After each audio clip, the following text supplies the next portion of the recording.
अरे जी, हम भजन कीर्तन सब करते हैं, किंतु हमसे जाने अनजाने में बहुत सी गलतियां और पाप हो जाते हैं। तो क्या इस अवस्था में हमारे द्वारा किया गया भजन कीर्तन पुण्य, क्या ये सब नष्ट? पहली बात तो समझ लीजिए कि भजन कभी नष्ट नहीं होता।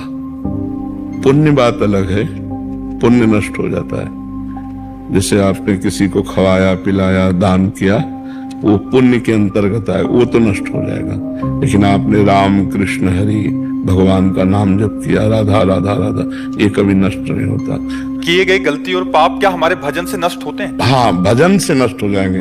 भजन कभी नष्ट नहीं होगा। किए हुई गलती से भजन नष्ट नहीं होगा, भजन उनको नष्ट कर देगा। पर बार बार हम गलती क्यों करें? अगर हमें पता चल रहा है कि हमसे गलती हो रही तो हमें सुधार करना चाहिए। मतलब अब हम भजन के बल से गलती बढ़ाते चले जाएं तो फिर नामापराध लागू हो जाता है। मतलब जैसे दवा है और आप उसे नशे के रूप में लेने लगे तो फिर अपराध हो जाएगा कि नहीं हो जाएगा? तो ये दवा है, भगवान नाम भवरोग की अचूक दवा है। अब इसका प्रयोग करने लगे आप पाप नाश करने के लिए और पाप करने लगे मनमानी, तो नरक जाना पड़ेगा, क्योंकि नामापराध है, आप गलत प्रयोग कर रहे हो। मैं उत्साह पूर्वक पाप नहीं करना चाहता, पर पाप हो गए हैं, वो सब नाम से भस्म हो जाएंगे और हमें भगवान की तरफ कृपा घसीटेगी। पर हम पाप जानबूझ कर ना करें।